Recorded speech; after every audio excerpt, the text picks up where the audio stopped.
നിങ്ങളുടെ വീട്ടിലെ gas stove കത്തിക്കുമ്പോൾ ഇതുപോലെയാണ് കത്തുന്നതെങ്കിൽ കണ്ടോ, ഒരു സൈഡ് മാത്രമേ തീയുള്ളൂ, മറ്റേ സൈഡ് തീയില്ല. എങ്ങനെയുണ്ടെങ്കിൽ 20 ദിവസം കൊണ്ട് ഈ ഒരു ഗ്യാസ് കുറ്റി പൂർണ്ണമായിട്ടും തീരും. നമ്മുടെ ഈ ഗ്യാസ് കുറ്റി ഒരു തവണ മേടിച്ചു കഴിഞ്ഞാൽ ഒരു 3-3.5 മാസം വരെ ഉപയോഗിക്കാനുള്ള ഒരു മാർഗ്ഗമാണ് ഞാൻ പറയാൻ പോകുന്നത്.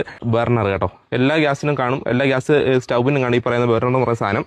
അപ്പോൾ ഈ ഒരു സാധനത്തിനകത്താണ് നമ്മുടെ ഈ പറയുന്ന ഗ്യാസ് കൂടുതലായിട്ടും ലീക്കായി പോകുന്നത്. ഇതിനകത്തുള്ള ഹോൾ ഉണ്ടോ, നിറച്ച് ഹോളാണ്. ഈ ഹോൾ വഴിയാണ് നമുക്ക് തീ പുറത്തേക്ക് വരുന്നത്. അപ്പം ഈ ഹോളിനകത്ത് കരടോ കാർബണോ കയറി അടയുമ്പോഴാണ് ശരിക്കും നമ്മുടെ ഈ ഒരു തീ പുറത്തേക്ക് വരാത്തതും കൂടുതൽ ഗ്യാസ് ചിലവാകുന്നത്. ഒന്നെന്ന് പറയുന്നത് വിനാഗിരിയാണ്, പിന്നെന്ന് പറയുന്നത് സോഡാപ്പൊടിയാണ് കേട്ടോ. അപ്പം പിന്നെ വേണ്ടുന്നത് ഇതുപോലൊരു ഏതെങ്കിലും ഒരു സോപ്പിന്റെ നമ്മുടെ ഡിഷ് വാഷോ അല്ലെങ്കിൽ പറയുന്ന ഹാൻഡ് വാഷോ അങ്ങനെ എന്ത് നമുക്ക് എടുക്കാം. നമ്മൾ ചെയ്യാൻ പോകുന്നത് നമ്മുടെ ഈ ഒരു സോഡാപ്പൊടി ഉണ്ടല്ലോ, സോഡാപ്പൊടി ഒരു സ്പൂണോളം നമ്മുടെ ഈ ഒരു വിനാഗിരി നമ്മൾ ഈ ഒരു വെള്ളത്തിനകത്തേക്ക് അല്ലെങ്കിൽ ഒരു ബർണറിനകത്തേക്ക് ഒഴിക്കുകയാണേ. ഏകദേശം ഒരു 5 മിനിറ്റോളം കഴിഞ്ഞിട്ടുണ്ട് നമ്മുടെ ഈ ഒരു ബർണർ ഇപ്പം ഇട്ട് വെച്ചിട്ട്. അത്യാവശ്യം നല്ല രീതിയിൽ തന്നെ ഇപ്പം എല്ലാം ഇളകിയിട്ടുണ്ടാകും. അതിനുശേഷം നമ്മൾ ചെയ്യുന്ന നമ്മുടെ ഈ ഒരു ഹാൻഡ് വാഷ് ഉണ്ടല്ലോ, അല്ലെന്നുണ്ടെങ്കിൽ ലിക്വിഡ് രൂപേണയുള്ള എന്തൊരു സോപ്പിന്റെ ഒരു ഇതായാലും മതിയാകും.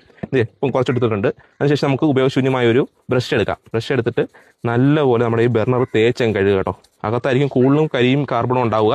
അപ്പം അവിടെയും നല്ലപോലെ തന്നെ നമുക്ക് ഈ ഒരു സാധനം വെച്ച് തേച്ച് ഉരച്ചെടുക്കാം. എന്നിട്ട് നമ്മുടെ ബർണർ രണ്ടിന്റെ നമ്മൾ നല്ലപോലെ കഴുകി ഉണക്കി കൊണ്ടുവന്നിട്ടുണ്ട്. ഒരു കാരണവശാലും വെള്ളമയത്തോടുകൂടി വരരുത്, നല്ലപോലെ ഉണക്കി വേണം കൊണ്ടുവരാൻ. ഇനി നമുക്കിത് കത്തിച്ച് നോക്കാം ഇതിനകത്ത് തീ കറക്റ്റായിട്ട് വരുന്നുണ്ടോ എന്നുള്ള കാര്യം.